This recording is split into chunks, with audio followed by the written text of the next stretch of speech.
Good morning, everybody, and welcome to this Wednesday's Insight APSAD webinar.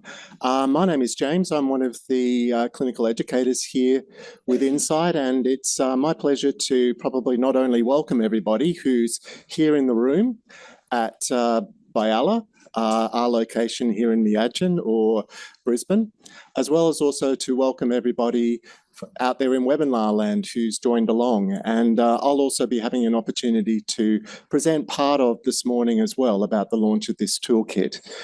Before I go any further though, I'd like to begin our time. Sorry, I'll just get this when it's working. By acknowledging the traditional owners and the traditional custodians on the lands on which we're meeting. As I mentioned, we're in Miagin here, the lands of the Turrbal and the Yuggera peoples. And I also want to acknowledge the traditional owners of all the lands and waterways upon which everyone has come to our office here today, as well as also joined us out there in webinar land. So to also acknowledge elders who have passed on and those who are still leading with us today. So yeah, welcome. Where we're going this morning is it's a launch. We're here today in some ways to, I guess, celebrate the end of a project and the beginning, hopefully, of a resource and a learning that's going to be out there to add value to the work of our state-funded alcohol and drug and mental health services. Before I start talking about the actual resources and giving you a bit of a tour of that and sharing that journey with my colleague, Dr. Melissa Connell, who'll also be presenting this morning, I probably would like us for a moment to take a little bit of a step back to actually realise that the reason we're even here talking about this and launching a resource like this is because trauma is common. And not only is it common, it also shapes and impacts so many aspects of people's lives, both for the people we work with, as well as also for us and our colleagues as well. Trauma-informed care as a concept, if we're looking at the history, there's no real big names that can be kind of, put against it. It was more of a convergence in the 80s and the 90s, particularly coming from advocates and survivors related around things like sexual assault, domestic and family violence, because their experiences within systems like healthcare, systems like the justice system, weren't great, weren't amazing. And the work of these very strong advocates started to help this wider understanding and for systems to get on board with knowing that trauma, when it occurs, it shapes things in different ways. It shapes things like behaviours. It shapes people's health outcomes. It shapes their ability to engage with services. And then we had the landmark Adverse Childhood Experiences study in the sort of the 90s. I think the CDC and the Kaiser Permanente group over in the east part of the US of A, 95 to 97, really collected a lot of data. And that actually really started to help people to identify this pyramid effect or this accumulative effect of trauma and start to ask the questions about, not what's wrong with you, but what's happened to you. And the main outcome of that was really helping the beginning of that shift and that acceptance that what might be seen sometimes as challenging or unacceptable behaviours was really actually understandable behaviours when you start to look at the picture of what's behind it. So then it wasn't until probably I started to first hear about trauma-informed care in 2011 at a conference over in Washington. And then it was kind of still in its formation, because about 2010 and sort of mid-2010s, about 2014, some of the large service authorities over in the US really started to pull all the threads together. And that's where we had things like the 4Rs come from. I'll speak to that a little bit more this morning as we go through, but many of you are probably familiar with that particular framework that really pulls together what the framework of that underpins what we're trying to achieve through trauma-informed care. And that then started to extend into things like not only kind of healthcare, mental health, children's services, the courts, the justice system, the emergency services, all these types of areas. It started to grow. So really, in many ways, as a concept or as a kind of a cohesive narrative around understanding the impacts of trauma, it's only been with us for the last couple of decades. So it's quite a journey in the story, and there's more to that. But I think it's really good for us to understand that this is something that it didn't come from healthcare. It kind of came because of healthcare in a way, that healthcare inherently in itself can be re-traumatizing. And it's something that we need to be aware of. So without any further ado, I'd like to kind of give you a little bit of a background now to this particular project that we've had the pleasure and the honour of working on here at Insight in collaboration with many, many partners.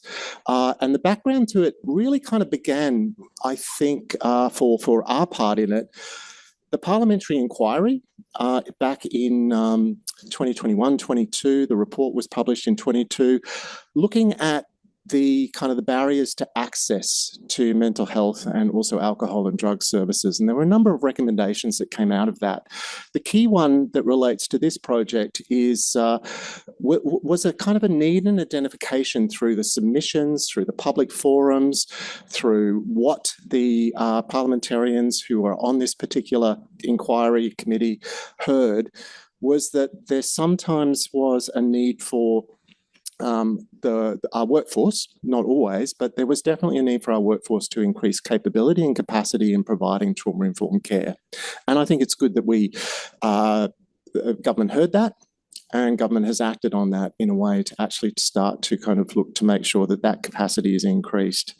Secondly, and probably flowing from that, I don't sit at these kind of policy levels, this is my assumption, so correct me if I've got it wrong. Flowing from that, then out of Better Care Together, which is Queensland Health's plan around building the capacity of the alcohol and drug and mental health system. One of the key priority areas was to develop training in those areas, as you see up there on the screen: mental health, cultural safety, anti-racism, as well as trauma-informed approaches. So that's where we received then 6 months of funding. We added a bit to that because it's been longer than 6 months in terms of getting to this point, but I'll tell you the story about that later. But to actually kind of develop some resources. And then in amongst all of this last year, and this kind of again came out of recommendation 6 from the parliamentary inquiry, that Queensland needed a whole of government, whole of community trauma strategy. And the Queensland Mental Health Commission worked very hard on that in a very short window of time to produce what is, a really good kind of overarching approach. And within that as well, there's a focus on workforce, which this very much fits under as well in terms of increasing capacity around trauma-informed care. And we've had the privilege in this particular project of partnering closely with the Queensland Centre for Mental Health Learning, and we have a number of their staff and representatives here today. So thank you for the work in that area. Partly why we at Insight undertook this is because we've had a bit of a footprint for a number of years in this area. We kind of had a focus on delivering training and resources to help build that, kind of enhance that capacity for trauma-informed care within alcohol and drug. Because if we're looking at the things, the convergence of, elements back in the 80s and 90s that brought about trauma-informed care because of people being treated with shame and those sorts of things, alcohol and drug, we're still dealing with that in many ways as well. So it was a really good project that I guess spoke to our core values and the core things that we want to be able to see out there in all of our services. So we had training. We also had an e-learning module. I'll speak about that very briefly in the moment. We also had a number of resources. And the nice thing is we've been able to build off that base created by many people over many years to be able to create even more, expansive elements to this training. Just really want to briefly mention the particular training, and I think Michelle White, Dr. Michelle White, clinical psychologist who's in the back of the room here, was a champion of trauma-informed care and leading a project in Metro South Addiction and Mental Health Services long before we were talking about any of it here, and developed an e-learning, which Metro South kindly gifted to us. We've adapted it and we changed it. But that particular module has served us really well. And I just want to give a shout out to thank you for sharing that intellectual property. It's had just under sort of 6,000 kind of participation since February 2023 when we relaunched our website. So it's been well used. It's going to be retired at the end of the month, but it's done a wonderful heavy lifting in this area. It's been in the top 2 to 3 on our kind of hit list or hits list of modules. A bit about the project timeline. So that's how we got to this, and then we were kind of commissioned to be able to produce this particular resource. And as you'll see there on the screen, in that kind of early parts of the project last year, we were involved in onboarding Dr. Melissa Connell as a project lead on this, who I'll introduce to you shortly and will deliver the second half of our session this morning. And Melissa was very kind of came with so much background, but still undertook a bit more of a kind of a deeper dive into the literature, did a bit of a scan in terms of across what sort of training was available. And we were able to form in that early couple of months of last year a briefing and scoping consultation group, and an initial group that we wanted to go to. We had an idea of what was needed, but we wanted to go out there to the sector. And this big list here, and I don't think I've left anybody off, of organisations were groups that we were able to engage with. Because from Melissa's work and some of the other work we put together a consultation paper that had a suggested training module and objectives for the training. We developed that because of the review of what's currently available, as well as also engaging with all these agencies and the individuals from these agencies. We put together an outline of what we thought was a package that would cover off on everybody's needs around the development of trauma-informed care and practice. So they were wonderful meetings, made a lot of friends who are still some of who are in the room today. And they really helped us because from those initial consultations, we developed a training kind of model of 8 modules that you'll see up there. And one of the things that started to shape from those consultations was that, yes, trauma-informed care as a concept and a principle was really important to learn about. But because we were talking to our colleagues in AOD and mental health services, people also wanted the skills, the practice, not trauma therapy, but when I'm sitting with somebody who has experienced trauma, or when this shows up, if it's previously been undisclosed, how do I deal with this?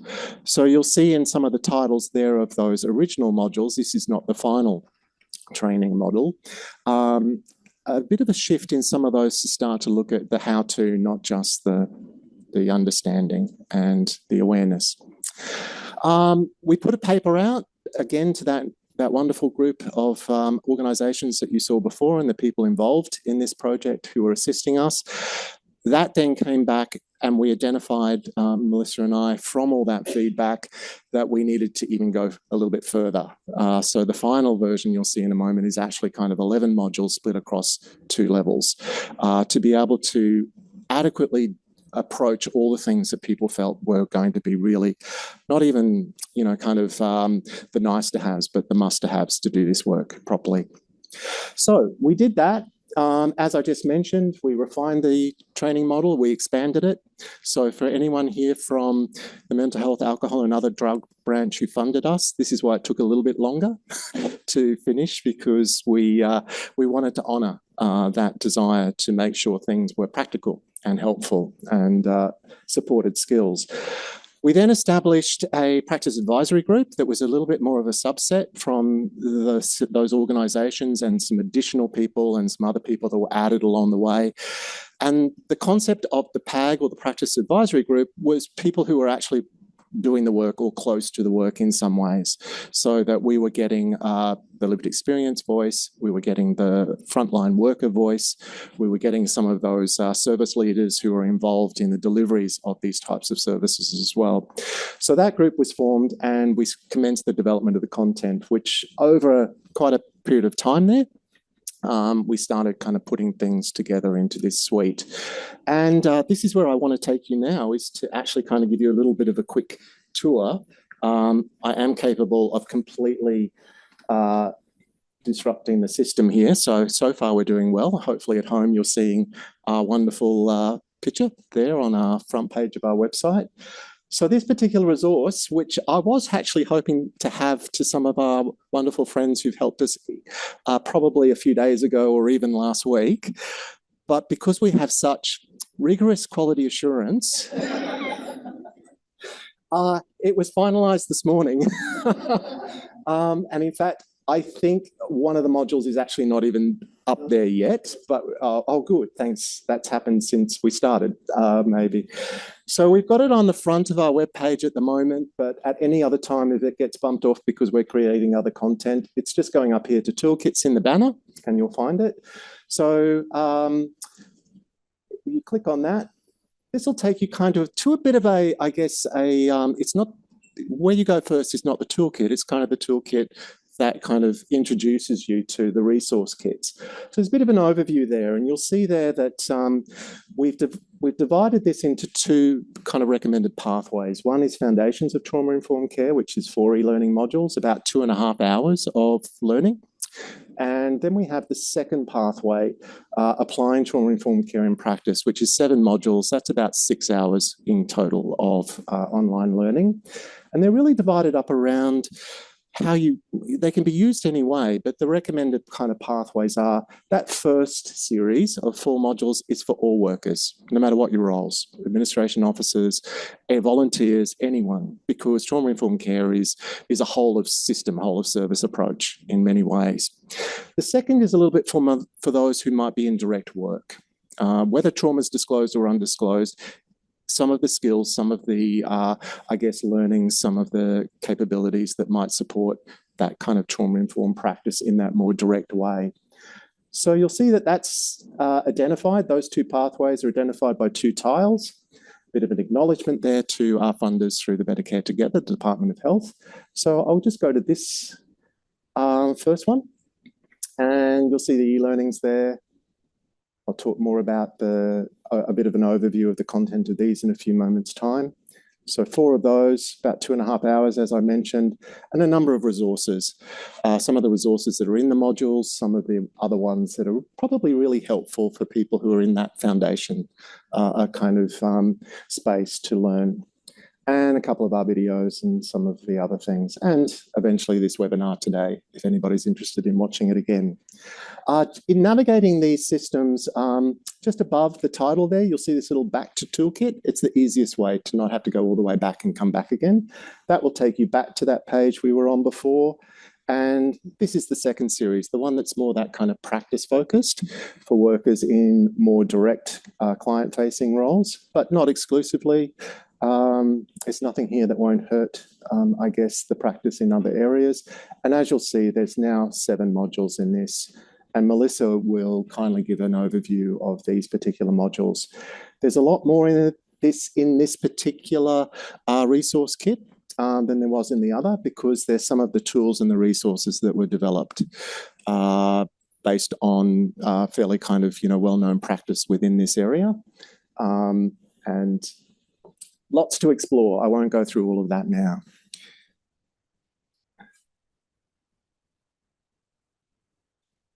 I think that's where I go back to.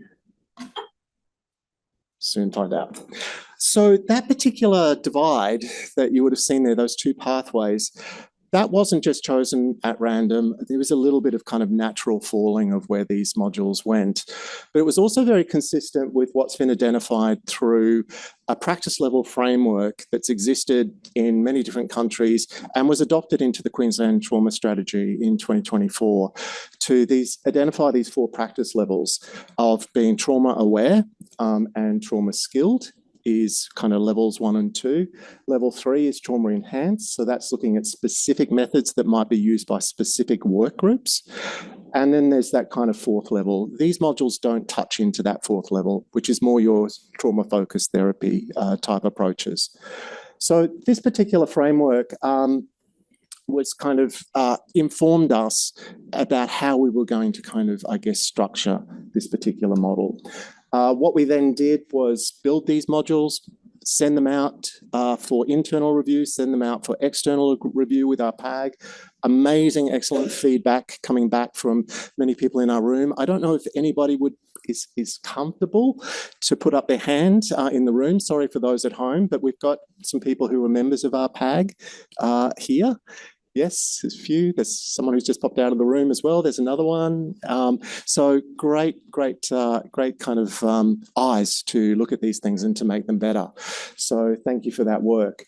We then refined the content from the Series 1 over the last couple of months, August to September this year. We continued drafting the Series 2, put that out for review. It's kind of handy. I put it out just for review just before I went on holidays. So it was kind of nice to be able to come back and get into that. And today we're here for the launch of these resources.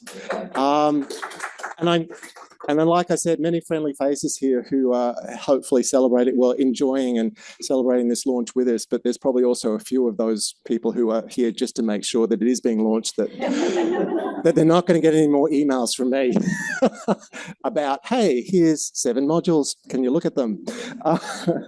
But anyway, so this Foundations of Trauma-Informed Care. The link to the particular toolkit, you can find it on our website. We'll also be releasing a scoop in about maybe half an hour, I think, our e-newsletter that goes out to all our subscribers. It will have a bit of information and the links as well.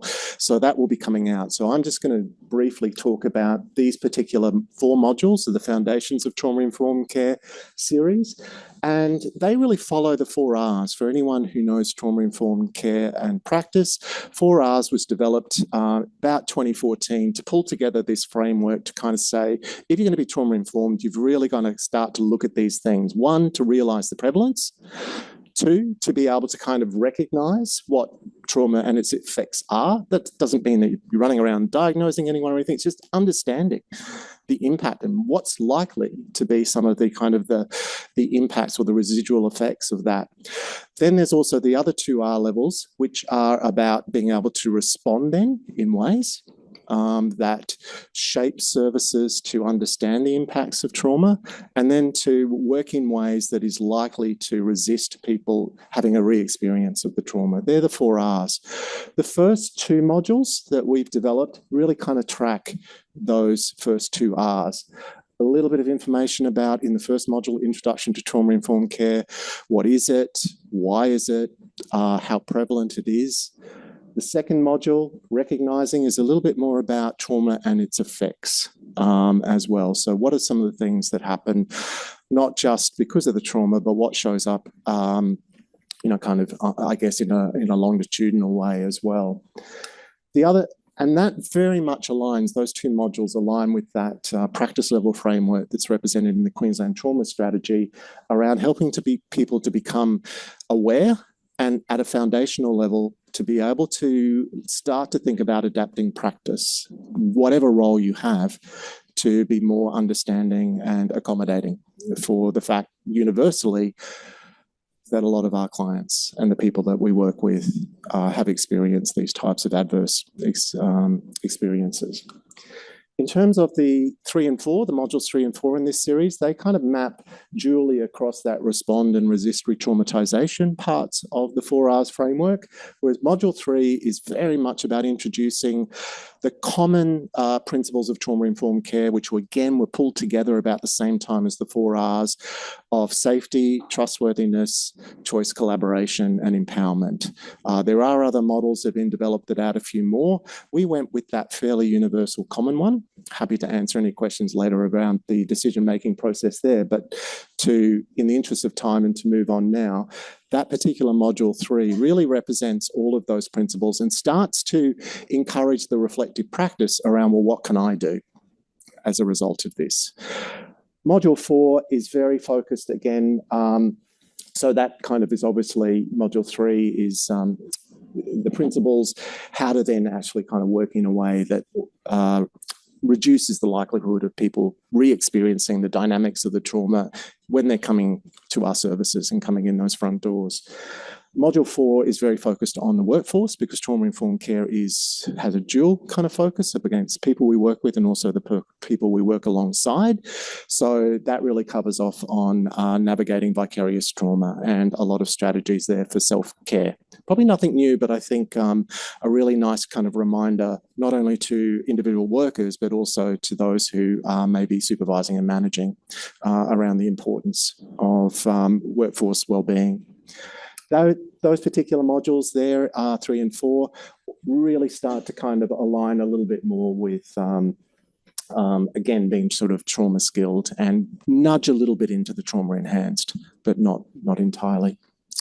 So that's the particular model of, or a framework, I guess, of principles that we've chosen. That is a theme throughout the module about how these are going to be applied. We're not probably this morning going to be talking about, the ins and outs of trauma-informed care because we would encourage you to go and learn if you're not entirely sure, or if you are interested to go and see what is in the packages to be able to understand some of the nuances and the detail. So this particular tool, all of you will have had that on your chairs in the room here, and we're showing it on the screen for those at home. It'll be in the toolkit when you sort of see that, or if you go in and access. On one side, which is not the side you're seeing on the screen there, it has a bit of an infographic.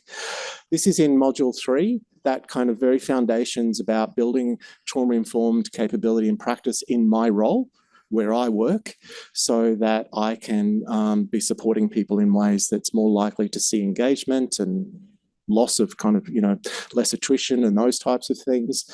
It's a bit of a reflective tool. We're going to come back to that later this morning, but just wanted to let you know that's one of the resources that's in there to not only learn about these principles, but then to start to think about what could I do, and then maybe to develop some intentionality about it. As well. Just as my little closing part is just to show you a little bit of a taster of one of the resources that has been developed that's in the Foundation series. It's actually in Module 2 around trauma and its effects, and it's about the 5 Fs. When faced with danger, our body activates an essential survival system known as the 5 Fs. Fight, flight, freeze, flop, or fawn. These automatic responses help us react to threats and stay safe. The type of response we experience depends on both the person and the nature of the threat. Let's take a closer look at each one. Let's look at fight. When our brain senses danger, the sympathetic nervous system kicks in, giving us the energy to confront the threat. This might show up as strong emotions like anger or rage, helping us stand our ground and protect ourselves. In the case of flight, instead of facing the threat head-on, our body prepares us to escape.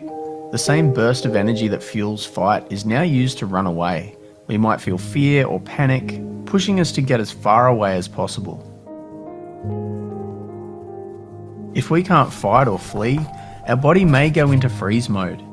In this state, we become stuck, unable to move or act.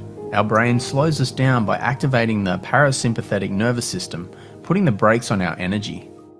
Some people may experience dissociation, which is feeling disconnected from their thoughts, emotions, or surroundings as a way to cope. When escape isn't possible, the body may enter a flop response, collapsing in a state of shutdown. Unlike freeze, which creates tension, flop causes the body to go limp, like an animal playing dead to avoid harm. Dissociation may occur also in this state. Another response in the 5 Fs is fawn. In this mode, a person tries to stay safe by pleasing or calming the threat, such as trying to keep a violent person happy to avoid conflict. This response can help reduce the chance of conflict or danger in a threatening situation. These survival responses are important when real danger is present, but they can become a problem if they continue long after the threat has passed. For example, someone stuck in flight mode might always feel on edge, stay hypervigilant, and struggle to focus even in safe situations. A person stuck in a fawn response will focus on keeping others happy and have trouble setting boundaries and sticking up for themselves. By understanding these responses, we can better support people affected by trauma and help them find ways to feel safe and regain control in their lives.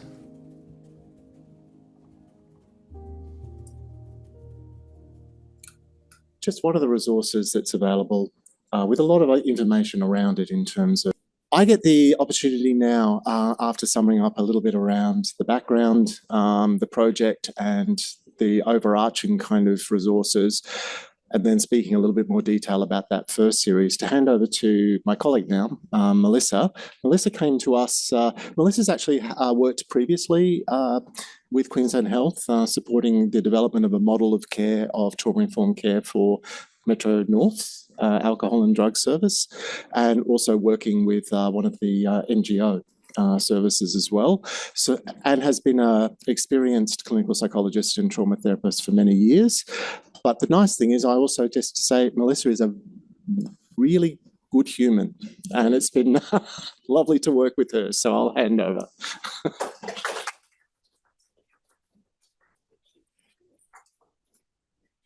Thanks, James.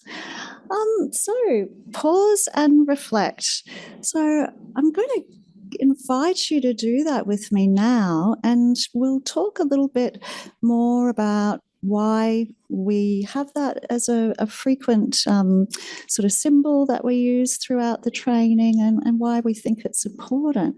So if you feel comfortable, I just invite you just to slow down, and if you feel you'd like to close your eyes or leave them open, that's totally up to you. I just want you to take a big breath into your belly, pause, and a long, slow exhale. Just noticing the feeling of your body in the chair, the heaviness, the sense of the ground under your feet. And if you're comfortable too, turning your attention inside. What can you observe? Are there areas of tension or tightness? Are there a lot of thoughts? Just notice. And if you can, have a sense of what you need to be okay, whether that's offering yourself acceptance, understanding, compassion.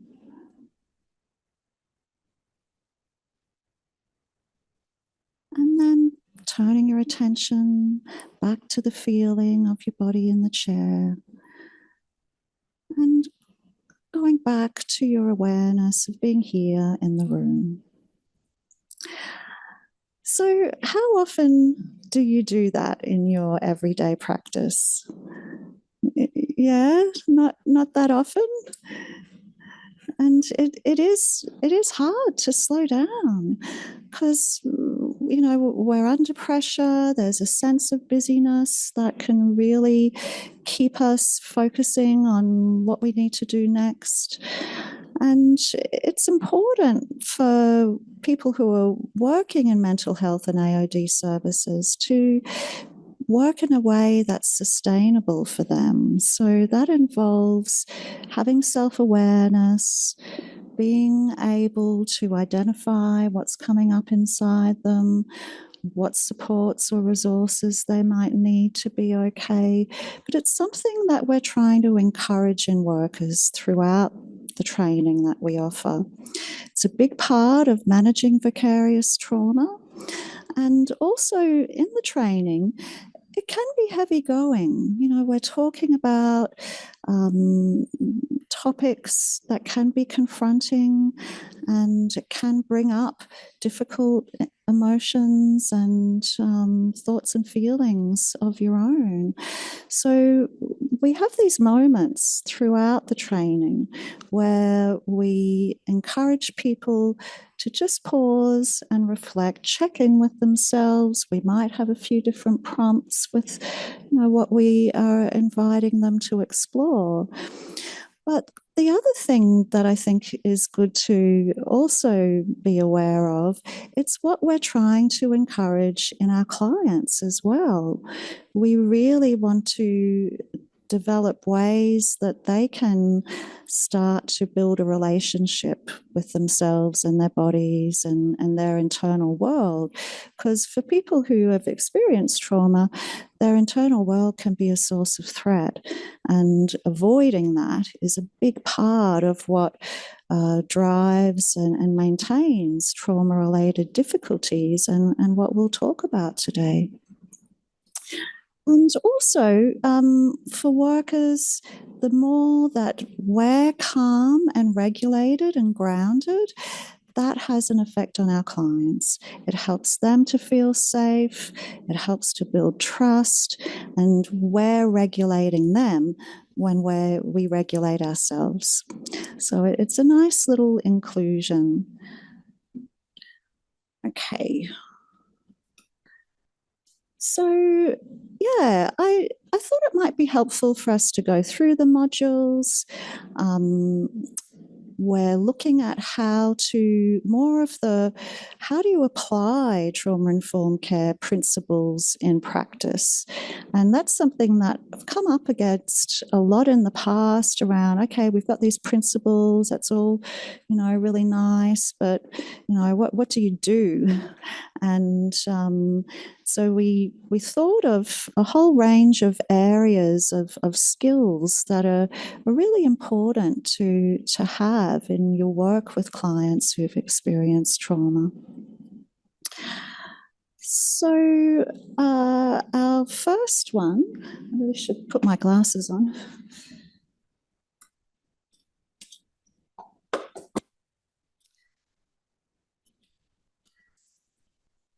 So the relationship between trauma, mental health, and AOD use. So you might not think of this as a skill, but it's an important area of knowledge and understanding. And I think it's important for workers to have that good grasp of what underlies these difficulties. It promotes that culture of understanding that's really central to trauma-informed care. And it's also going to be helpful in providing psychoeducation to clients so that they can make sense of themselves. And that's a big part of what helps people heal and grow. So we go into trauma and ACEs. James mentioned we do address that in the foundation series, but we go into it in more detail here.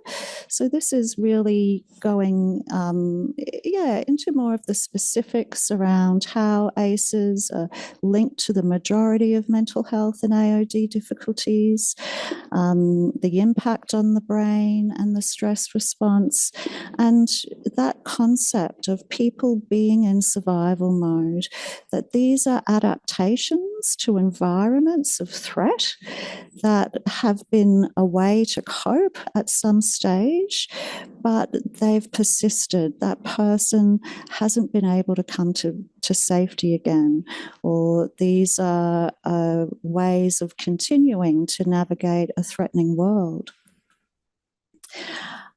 We talk about the different hypotheses around this relationship as well. A big one is self-regulation. That's one we're all familiar with. And so people are using substances or other types of avoidant coping strategies to really manage their distress. And while these are understandable attempts to cope, they can keep people stuck in a cycle of trauma and escalating substance use problems. So, sorry, I hadn't put that one up. So yeah, we have this graphic which is really just explaining that cycle of trauma that can emerge for a lot of people. People might start using substances or avoidant coping to manage their distress. It can lead to life complications, things starting to go wrong in their life. They might turn to substances again to cope. They have increasing, I guess, problems associated with that as their tolerance increases. They might be exposed to further dangerous environments. That risk of trauma increases, and people end up stuck in this cycle. And is Ryan here? No, okay. But we're just going to play a little excerpt from a clip from Ryan. He is a person with lived experience. He's a peer worker, and he talks a bit about what it was like for him.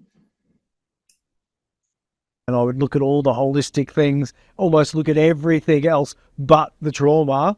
But in actual fact, the trauma was the elephant in the room, 100%. And it wasn't really until I truly kind of addressed the trauma that I started to really understand just how different, when I started getting healed from it, how different my experience with bipolar was, how different my experience with alcohol and other drugs became, my different relationships. It was, I still see, I don't think I ever would have managed bipolar without having managed trauma. And I don't think I would have managed the alcohol and drug issues without having managed the trauma, not thoroughly. You can hear more about Ryan's experiences in the actual modules. That's just an excerpt.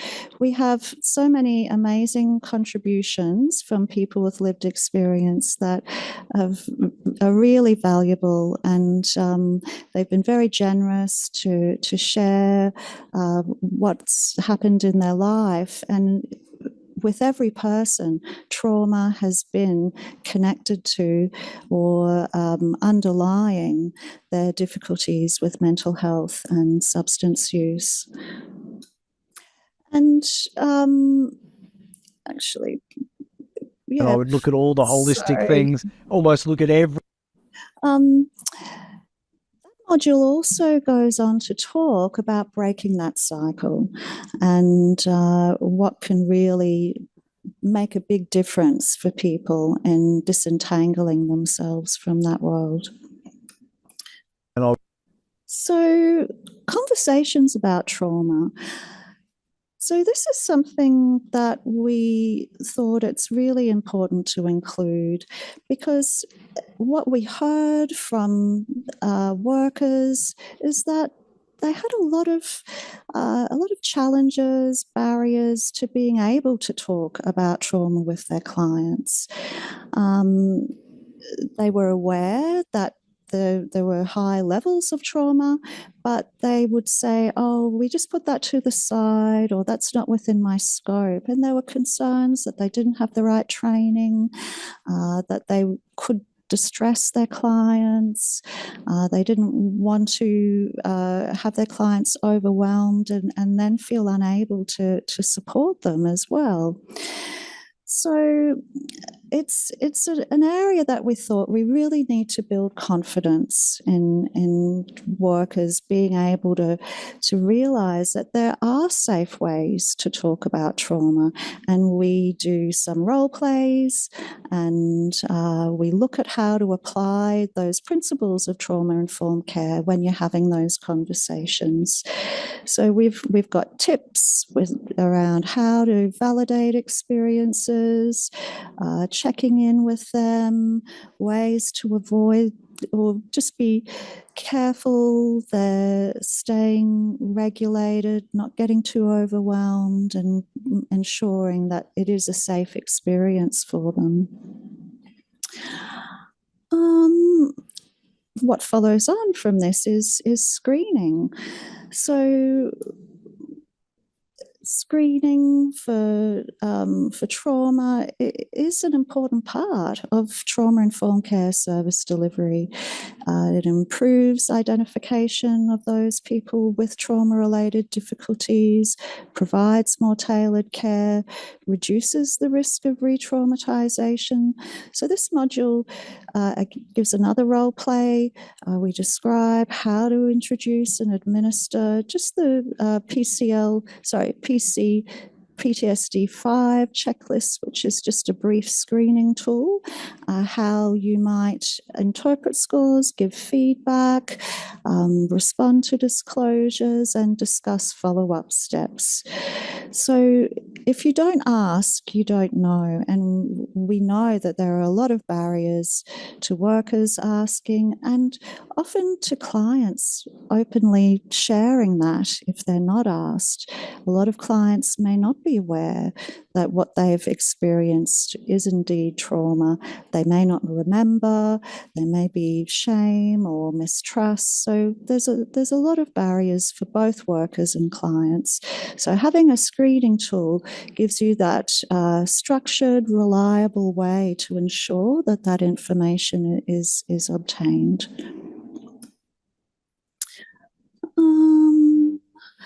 So, priority populations. So, yeah, not everyone is the same when it comes to their experience of trauma. And we know that there are groups who can face higher rates of violence, discrimination, displacement. So, prevalence, complexity, chronicity of trauma are going to be greater. So trauma is shaped by social, cultural, and systemic forces, and priority populations face unique and intersecting trauma risks. So we need to understand the experience and needs of these groups when we're doing this work. This module groups trauma risks into these 4 themes: historical and systemic trauma, gender and sexualities related trauma, developmental and cognitive vulnerability, environmental and occupational trauma. So we look at some of the core concepts for inclusive trauma-informed practice, and we explore intersectionality, cultural competence, cultural humility, and we look at some practical strategies for working with priority populations.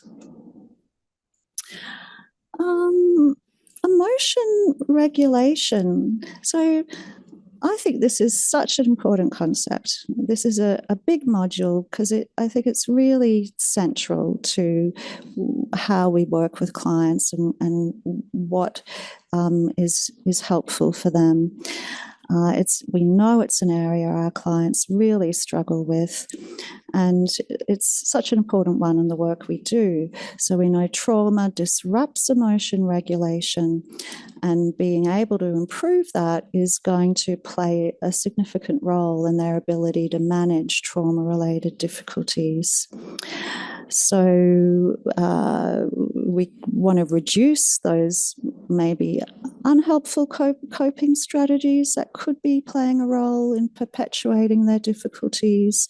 We want to promote safety and connection for them with themselves and with others. So it can really be empowering for people to understand what's happening in their body and how they can respond to it in helpful ways. So there is a lot of psychoed. And then we get into psychoed is a big part, but it is a skill in being able to provide that to clients to help build that understanding. So we look at the vagus nerve, we look at how trauma changes the nervous system. We use that concept of how to become an active operator of your nervous system. Connection and co-regulation, the role that plays. And we also include problems that can come up for people with trauma when they try to use mindfulness. So that's an important area that we need to understand as well. So we have, this is one of the downloadable resources that people can use. I have a similar one that I use frequently in my clinical work with clients. I find it really helps them to understand what's happening inside them. They really relate to that visual illustration of how their nervous system isn't regulating itself properly or the way it's built to anymore. And as a result of those adaptations, they may be stuck on or stuck on off, and very little time might be spent in their window of tolerance. We've got a downloadable resource, Strategies for Self-Regulation, for when people are hyper-aroused, what might help to move them into their window of tolerance, and when people are hypo-aroused and what might be helpful. So that's a 2-page document.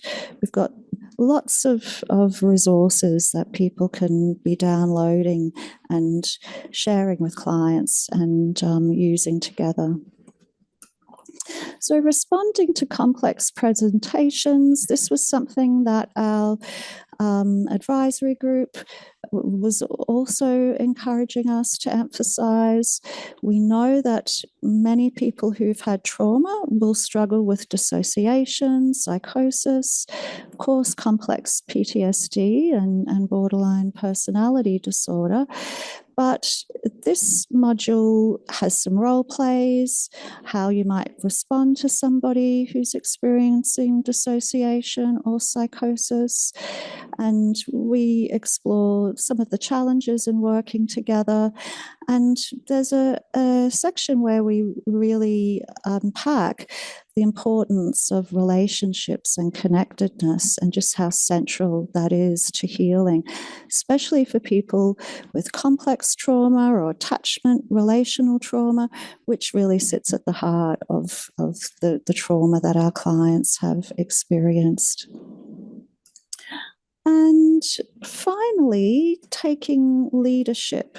So this is one that looks at leadership in a broader sense around how we all have a role to play in trauma-informed care. It's not just a top-down process. Workers can be role modeling, they can be awareness raising. There's a lot that they can do within their teams.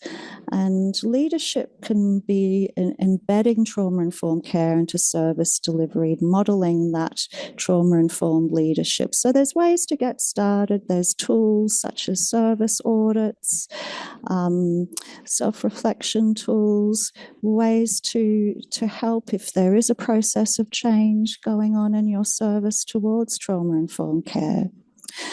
So again, just how you might use these resources. We want you to actively engage when you're learning and not be just sort of passively watching. So there's lots of times we're getting you to reflect. We want you to complete the modules, apply. You might use a new strategy in practice, and then bring that back to reflect on how it went, discuss it in supervision or with your team. But I'll hand over to James because I think he'll talk a little bit more about how you might engage with some of those resources. Okay. Thanks, Melissa. Very, very briefly, does anybody out in webinar land or here notice there's a bit of a theme with these modules? There's a few nods of their heads here. What do we think that is? Bit of a theme that you've seen? Seen a butterfly? Anyone? Wearing a butterfly at the moment. We have them on our name tags here for those who are at home. We chose that particular motif for a lot of reasons. From some consultation, really identified that there's an innate process that goes on within the butterfly from kind of caterpillar, pupae, chrysalis of change. But that change occurs at its best when it's in an environment that supports that change.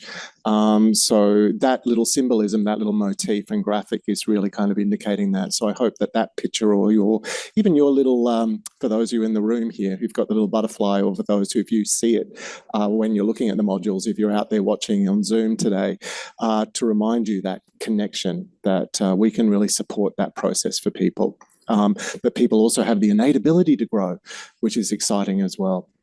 So where I want to end, for those at home, but also for those in the room, if you're in the room, if you could just grab that particular tool that would have been on your chair, or pinch it off the chair next to you, as long as it's not somebody else's, just to look at that particular page, because we're a training organisation.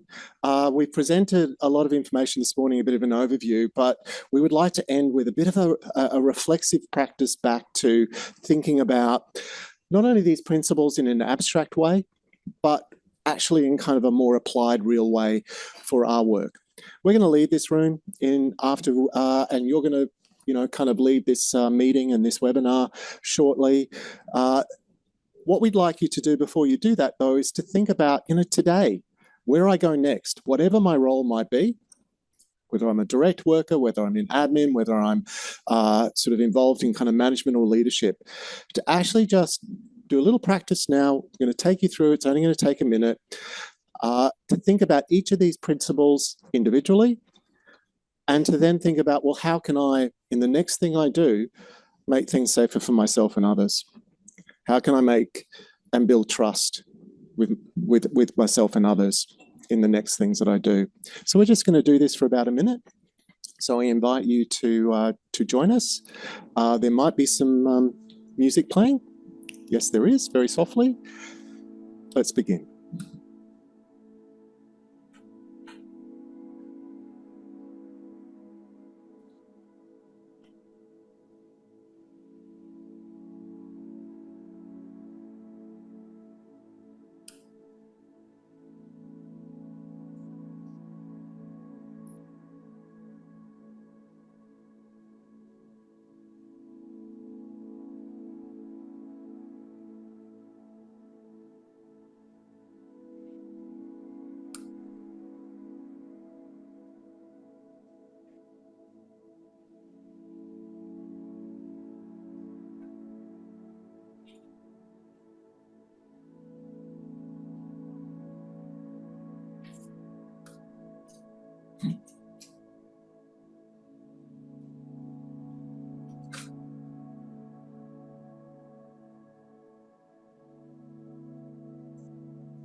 So thank you for doing that little practice with us. I hope there's a few little thoughts, reflections, ideas, applications that came from that.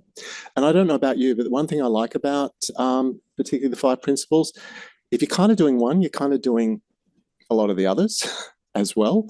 So this is not rocket science stuff. And hopefully that message is throughout the modules as well.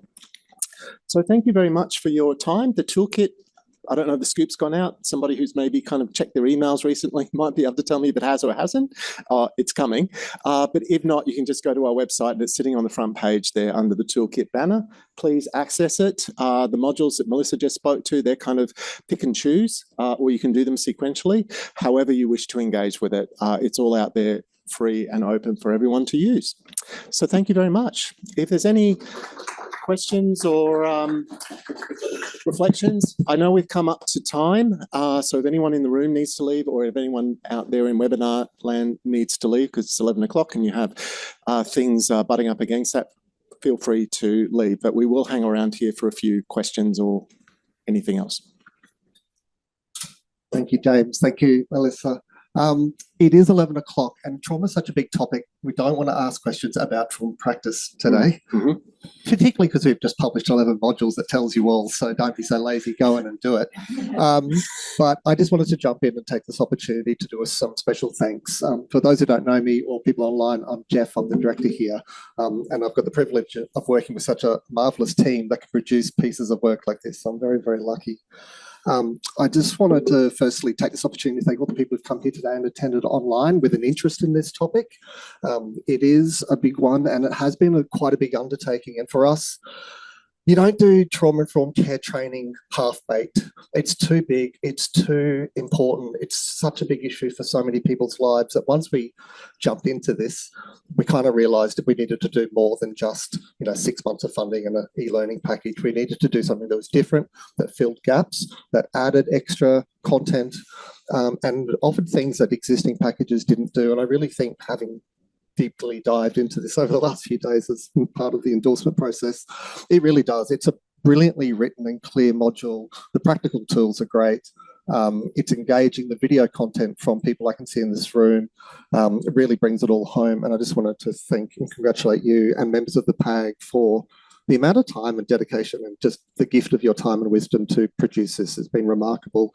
And I'm really looking forward to, the feedback we get from it. In fact, I've just checked, 23 people have already registered for it and about 15 people have already finished modules. So since it launched 2 hours ago. So, it's already, even before we've announced it, it's getting waves. I wanted to, acknowledge the project advisory group. I wanted to thank everyone who participated, the people with lived and living experience who shared their stories, particularly of trauma, and did it in front of the video for workers' benefits is really appreciated. I wanted to acknowledge the cultural content that was provided by Michelle and Karina and others as well. I want to acknowledge that Aboriginal and Torres Strait Islander ways and understandings of trauma and cultural healing predate trauma-informed care in terms of understanding the social and emotional well-being and the importance of connection to people and culture and country and kin. We can learn a lot more about that in our Western models of care. I want to thank the branch, the Queensland Department of Health, for providing the funding, particularly Mayod Service Partnerships branch. A big shout out to the multimedia team who often hide in the back that are taken for granted. So Danny for videoing, Niall and Rosie, and also particularly Ben for pulling it all together at the last minute. You do an amazing job and everything looks so beautiful and special and schmoozy because of you. I also probably want to just finally thank Melissa for your contribution to the project. It was great. That was the most relaxing and kind of soothing and healing kind of webinar I've ever been part of in all of my 10 plus years here at Insight. So thank you, but particularly James for leading the project and for the extra effort you put in at the end to fill those gaps, to take it to where it needed to get to truly be the best package I think that exists currently in Queensland, at least from a non-private for-profit kind of provider that's free in the public domain. So just wanted to say that. So thank you for everyone for coming. And yes, please stay for some food and we look forward to joining you next week at our next webinar. Thank you. So thank you for all who joined us online. Keep providing feedback. It's not done yet. It's not perfect. I've already got ideas for the version 2. Sorry that I just wrote down. So do I. Thank you, everyone. Thanks, everyone.